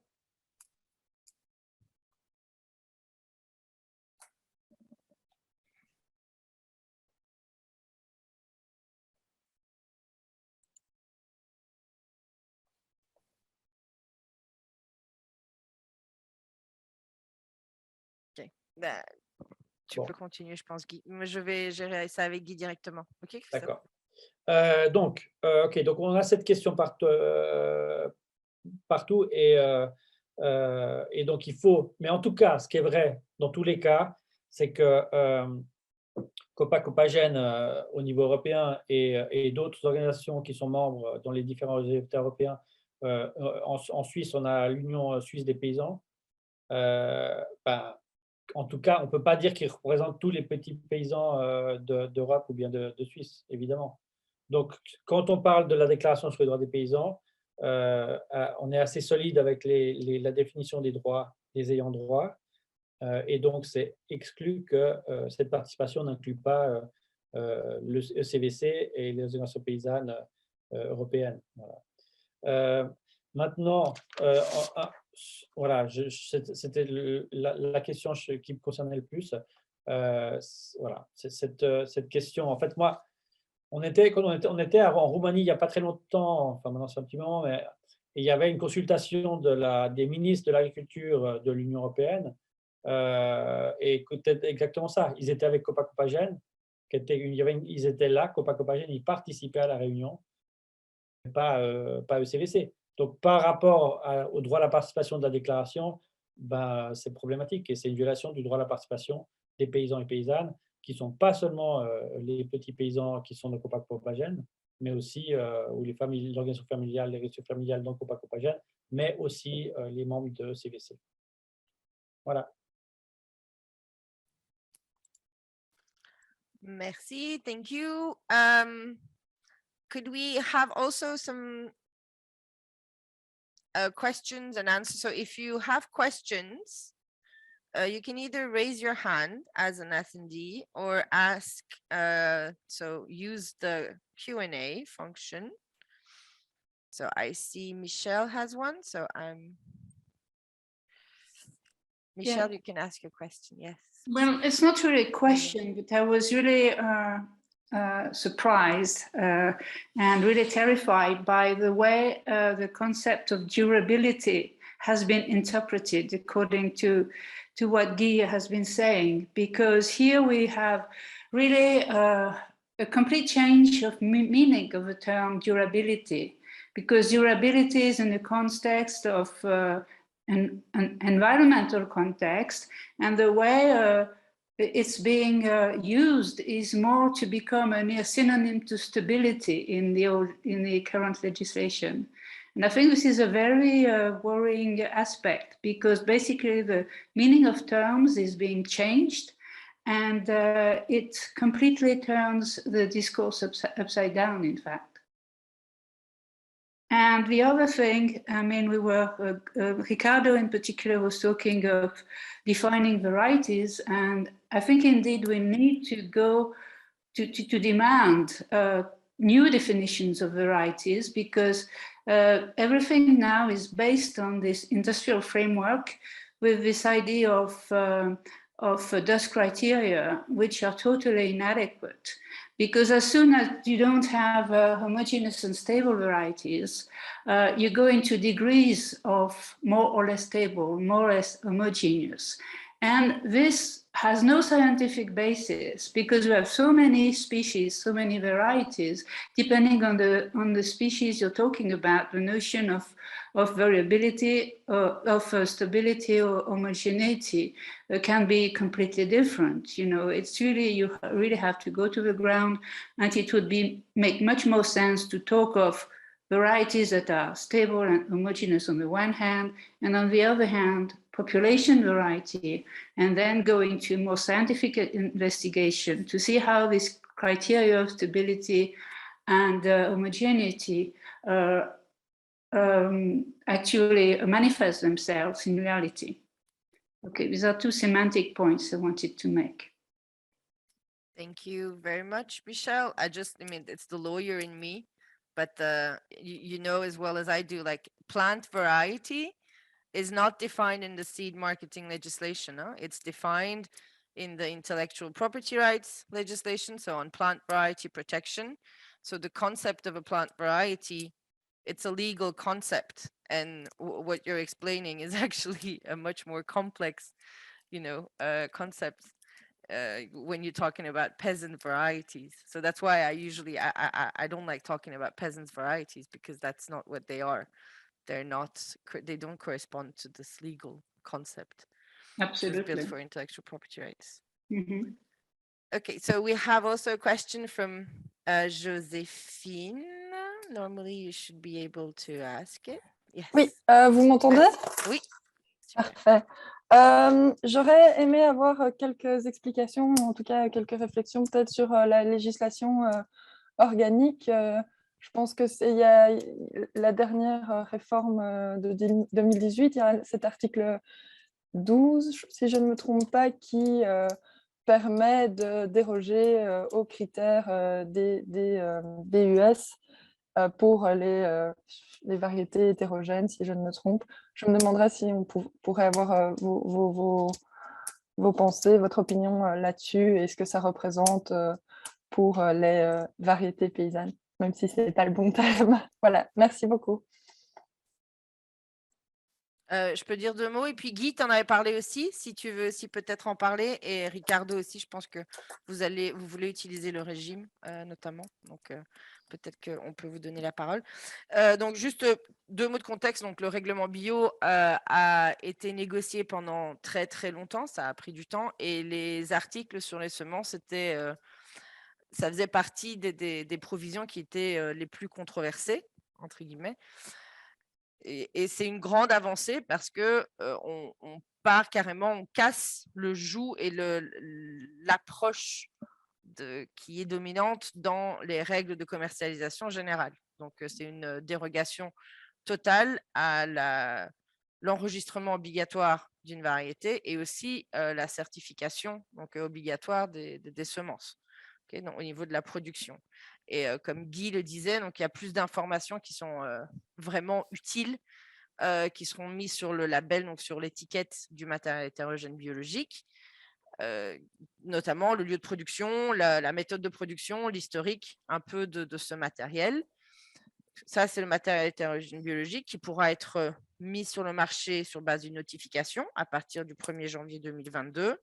Et il y a une deuxième catégorie qui, là, on parle de variété biologique. Donc, c'est quand même le concept légal, donc juridique d'une variété, mais qui seront donc admis sur le marché sur base d'une expérience temporaire qui va regarder si les critères d'enregistrement pourraient être modifiés et adaptés à leurs besoins. Okay, donc, il y a 2 types de matériel, si tu veux, ou de ressources qui pourront être mises sur le marché avec le règlement bio à partir de janvier 2022. Okay, donc, mais les variétés biologiques, c'est plus petit parce que c'est que sur certaines espèces et ce sera sur base d'une expérience temporaire. Okay. Guy ou Ricardo, vous voulez prendre la parole? Do you want to speak, Ricardo? You want to have 2 words? Or? Yeah, maybe I can add something. I think that next year, we in Italy, we are going to use this possibility, even because we have been using the temporary experiment for marketing seeds of population in the past 2-3 years. And when I say we, it's not directly us and the seed network, but we promoted and supported farmers that did it. And the only possibility they have now to continue their seed marketing and also value chain activity is to use the heterogeneous material within the organic regulation. And so we have to see how it will be implemented in the different member states. So just to give an example, last week we sent a letter to our Minister of Agriculture in order to know how in Italy will be implemented, because the problem you have to be aware is that we are talking about the organic seed regulation, but then at national level, regarding seed catalog and so on, the officials that are involved are not the one of the organic office, but they are the one of the seed office. So they need to be, let's say, in agreement, 2 offices at national level, and it's not always the case.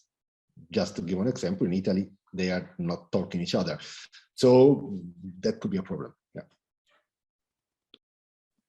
Definitely.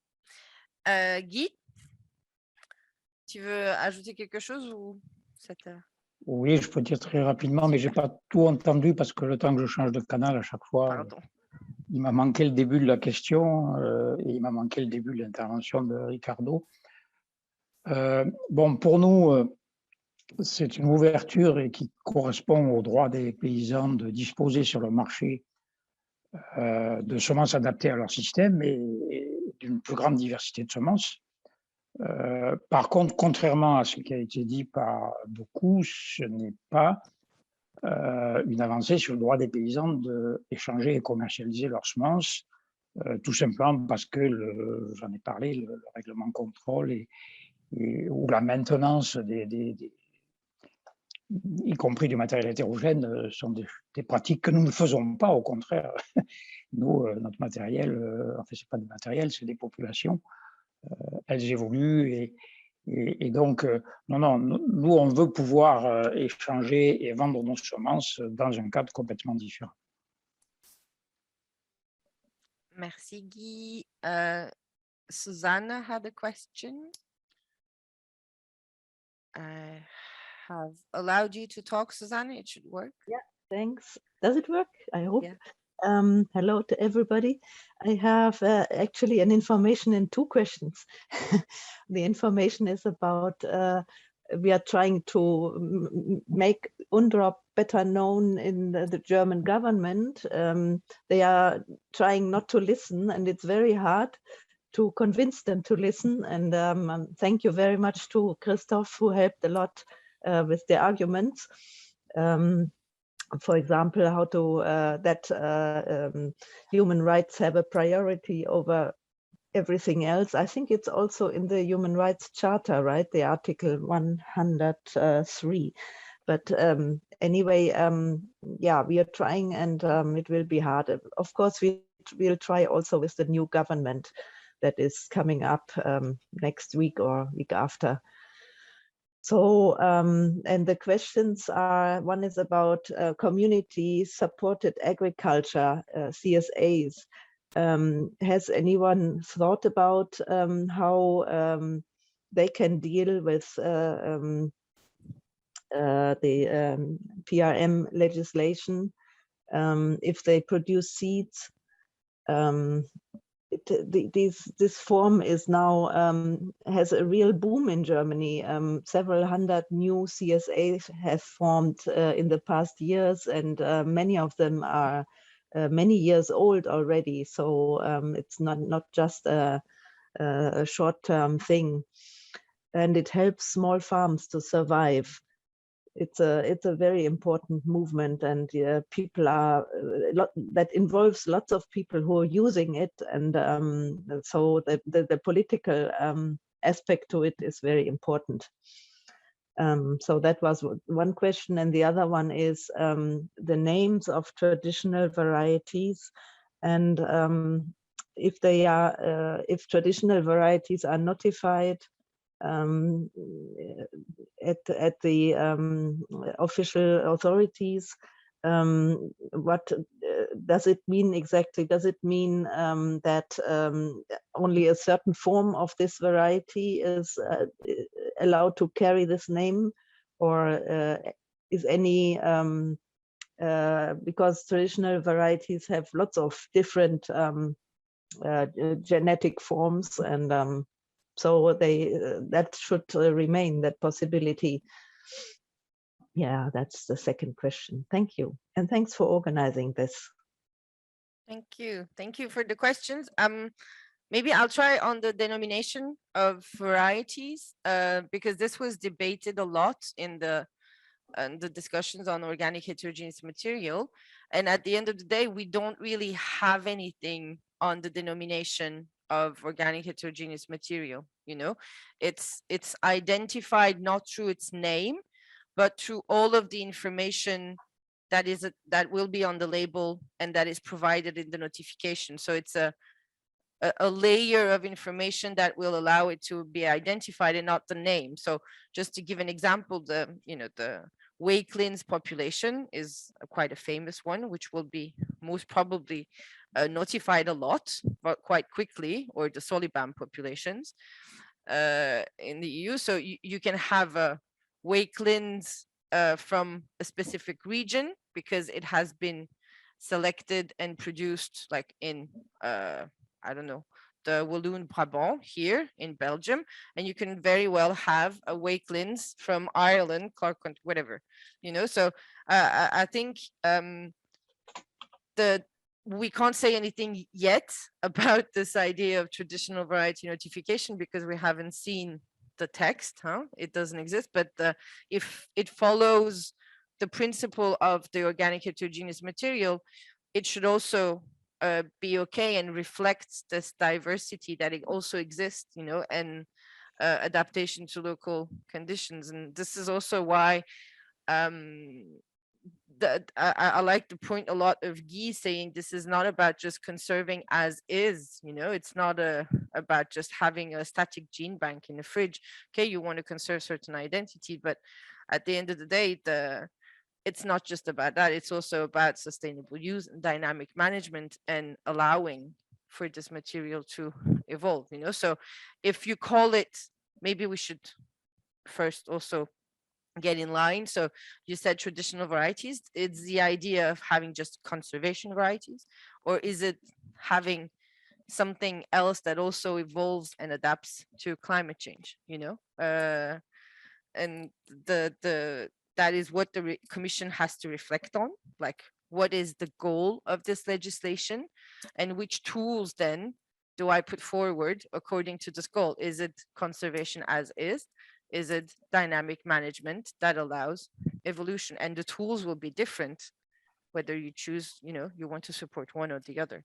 So that was my very long response to your question. For the CSA, so community supported agriculture, producing seed, I think it's a great initiative, but I mean, can they be, I don't know exactly how it works, but maybe they can actually be considered as a seed conservation network, as they will be defined in the future legislation. So that would be something I think to keep in mind, to have this definition of networks that also aligns with these new forms, you know, we see happening, especially in Germany, I would say.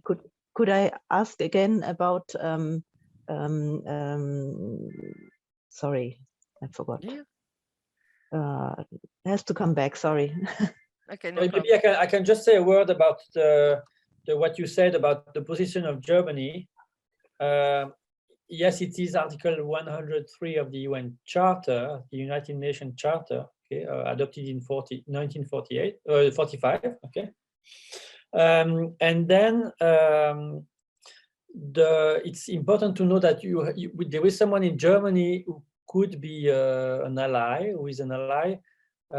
It's the German Institute for Human Rights. Yeah? And in this German Institute for Human Rights in Berlin, the vice director is Michael Windfuhr, maybe you know, but and Michael Windfuhr 40 years ago created the FIAN International, so this NGO working on the right to food. And so Michael Windfuhr is very convinced about all this and the need to protect the peasants. And so he was the one, Michael Windfuhr, who at the last moment apparently convinced the government of Germany not to vote against the declaration when it was adopted, but to abstain. Indeed, it's very good you're mentioning this. Okay, because so the position of Germany was so bad that it was not that they wanted to abstain, but they wanted to vote against. So you should, I think, be in contact. Yeah, we are in touch. Yeah, we are in touch with him. Okay, yeah. The other question coming up was how is network defined? Network is not a legal definition, right? An organization has a legal definition, but not a network, isn't it? Yes, indeed. That's why the devil will be in the details, huh? But I see this essentially this because it was put forward by the Commission to have this like a seed conservation network, like black and white. I think it's an opportunity to actually expand, you know, and define it quite well so that it also involves the community supported agriculture scheme that you're talking about. They did the same trick in 2014. They first talked about networks and then about organization. Operators, sorry, organization. Sorry, we don't have a legal definition of networks. There is none. There cannot ever be one. So we have to recur to come back to organization. This is what happened in the last round of reform. I guess it will be the same this time because there is no way to legally define network. Otherwise, we would have one already. Yeah. But yeah, I mean, things can happen, Susanna. Let's talk. Okay. Don't be that pessimistic. Okay, I think Josephine had another question, but if other people also have questions, I would also like to give them the floor. Don't hesitate, please. We still have 5 minutes. It'd be nice to have also. Josephine. Yeah, thank you. No, it's to come back to the organic legislation. I just think I don't really understand what are like heterogeneous material. What exactly does that designate? Maybe on that. Okay, so organic heterogeneous material is defined in the organic regulation as something that is not a plant variety, that is not a mixture of plant varieties, but it is a population that is defined with its high degree of heterogeneity in self, but still having some common essential characteristics so that you can identify. So it's still an identifiable population, but it's a population. Okay, so a plant variety needs to be uniform and stable and distinct according to the general legislation. So every single specimen or plant has to be the same. This won't be the case for organic heterogeneous material because it's a population. Okay, but we can exchange bilaterally. I can send you some material on it. Okay. Thank you so much. Guy, oui, please, vas-y.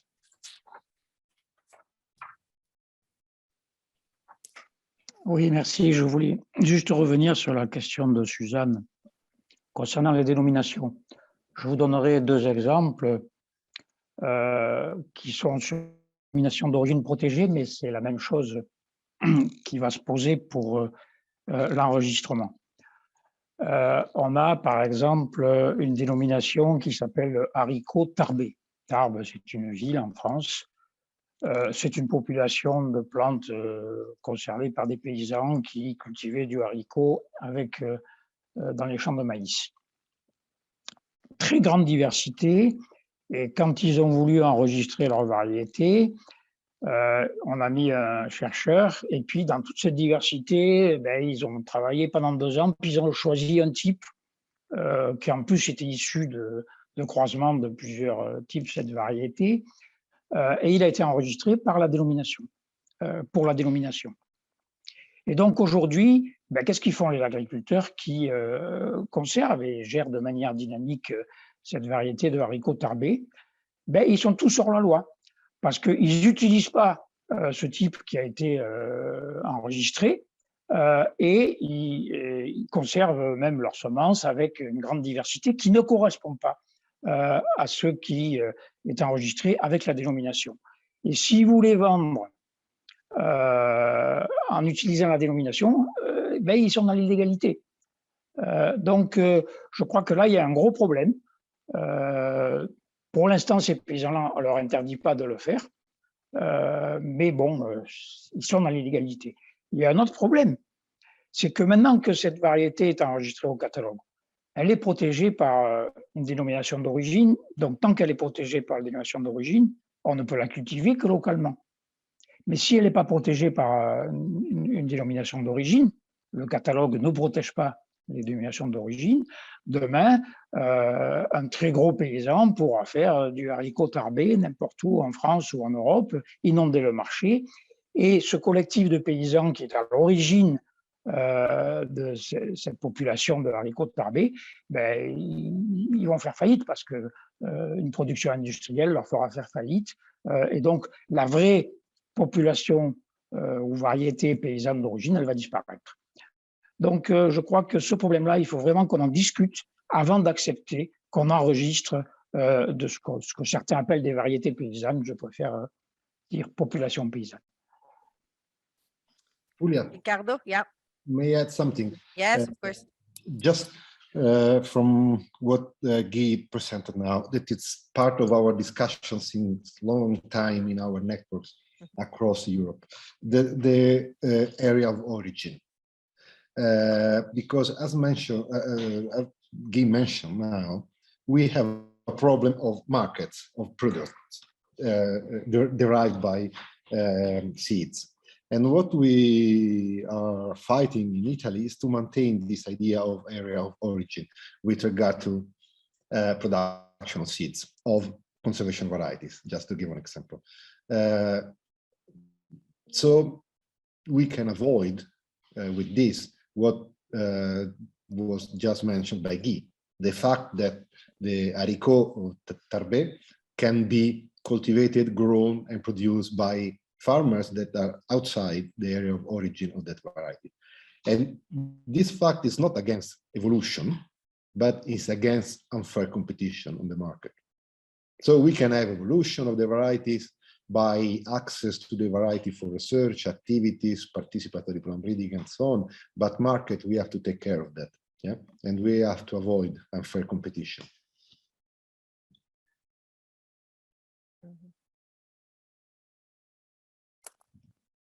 Okay, it's very interesting, and that will be, I think, also very important to discuss when we get into the details of the reform, because I think both of you also will agree with me that, okay, you need to conserve the population itself and the livelihood of the communities that actually maintain it, but also have a more geographically wider approach to the huge issue that we face, which is climate change, which also warrants for the movement of more seeds and varieties and populations. There's Magdalena, if you want to react, then it's 12:03, so we need to let you go afterwards. Huh, Christophe, you'll conclude. Maybe just a quick statement also to that. So we think that there should be, in the seed marketing legislation, no more region of origin really limiting this marketing. We think it's good to really have labels of origin and to really say, okay, a variety or population coming from somewhere else with this label of origin really showing quality, that is worth something, that is good. But we don't think that we should really restrict it to regions of origin, as we see already now. For example, here in Schiltern, with our that a lot of plants do not grow as well anymore as they did like 20 or 30 years ago when we started working. So we really need to think in a bigger scale there. We really need to see, okay, can those maybe be planted in the Czech Republic in future or in other countries? So we really think that it's important to get rid of this constraint. Thank you, Magdalena. Interesting discussions to come, right? Christophe, could you have some concluding words? I'll just thank you all and thank the interpreters before. Yes, merci beaucoup. Oui, merci beaucoup aux interpréteurs pour l'interprétation et de nouveau à SOS Femmes pour l'interprétation, le paiement. Merci à tout le monde d'avoir participé. Foulia, merci beaucoup. Il y a beaucoup d'intérêt sur ton tableau qui va énormément nous servir et qui va être modifié, mais qui va énormément nous servir pour cette réflexion. Et ça fait le lien entre la déclaration et la réforme de la commercialisation des semences. Donc, c'est vraiment, vraiment important. Et on est très clair qu'on ne pourrait pas le faire sans toi. Donc, voilà. Et merci beaucoup à Guy, Ricardo et Magdalena pour la participation et pour tout le monde d'avoir posé des questions et aussi d'être resté. On a eu des très bons commentaires dans le chat, d'autres organisations et réseaux aussi. Donc voilà, on est très content de pouvoir travailler avec vous sur ces questions dans les prochains mois. Et on va maintenant, la prochaine étape, ce sera à partir du moment où la consultation est ouverte en janvier, de janvier à avril, on espère. On va refaire un événement, mais cette fois avec des représentants aussi de la Commission européenne et du Parlement européen. Voilà. On vous souhaite une très bonne fin de journée et une fin de semaine et à bientôt. Merci. À bientôt. Merci.